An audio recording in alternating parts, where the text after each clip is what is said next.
حدیث نبوی صلی اللہ علیہ وآلہ وسلم۔ اگر جنبی ہو جاؤ تو خوب اچھی طرح پاکی حاصل کرو، اور اگر تم بیمار ہو یا سفر میں، یا کوئی تم میں پہانا سے آئے، یا تم نے اپنی بیویوں سے جمع کیا ہو، پھر تم پانی نہ پاؤ تو پاک مٹی کا قصد کرو اور اپنے منہ اور ہاتھ پر اسے مل لو۔ اللہ نہیں چاہتا کہ تم پر تنگی کرے، لیکن چاہتا ہے کہ تم کو پاک کرے اور پوری کرے اپنی نعمت تم پر، تاکہ تم اس کا شکر کرو۔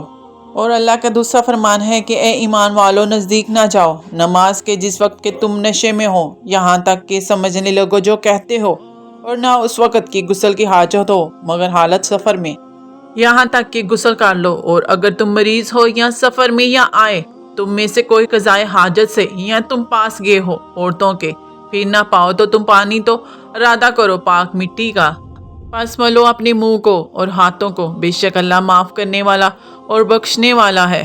نبی کریم صلی اللہ علیہ وآلہ وسلم جب غسل فرماتے تو آپ پہلے اپنے دونوں ہاتھ دھوتے، پھر اسی طرح وضو کرتے جیسا نماز کے لیے آپ صلی اللہ علیہ وآلہ وسلم وضو کیا کرتے تھے۔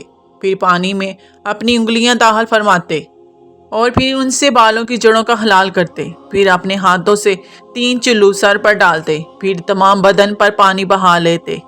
نبی کریم صلی اللہ علیہ وآلہ وسلم نے نماز کے وضو کی طرح ایک مرتبہ وضو کیا، البتہ پاؤں نہیں دھوئے، پھر اپنی شرمگاہ کو دھویا اور جہاں کہیں بھی نجاست لگ گئی تھی اس کو دھویا، پھر اپنے اوپر پانی بہا لیا، پھر پہلی جگہ سے ہٹ کر اپنے دونوں پاؤں کو دھویا۔ آپ کا غسل جنابت اسی طرح ہوا کرتا تھا۔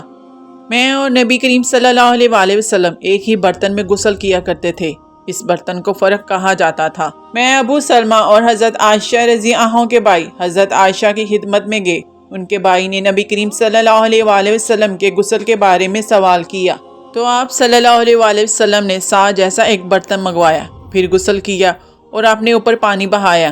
اس وقت ہمارے درمیان اور ان کے درمیان پردہ حائل تھا۔ وہ اور ان کے والد جناب زین العابدین جابر بن عبداللہ کے پاس تھے، اور کچھ لوگ اور بھی بیٹھے ہوئے تھے۔ ان لوگوں نے آپ سے غسل کے بارے میں پوچھا تو آپ صلی اللہ علیہ وآلہ وسلم نے فرمایا کہ 1 سا کافی ہے۔ اس پر ایک شخص بولا، یہ مجھے تو کافی نہ ہوگا۔ حضرت جابر رضی عنہ نے فرمایا کہ یہ ان کے لیے کافی ہوتا تھا جن کے بال تم سے زیادہ تھے اور جو تم سے بہتر تھے، یعنی رسول اللہ صلی اللہ علیہ وآلہ وسلم۔ پھر حضرت جابر رضی عنہ نے صرف ایک کپڑا پہن کر ہمیں نماز پڑھائی۔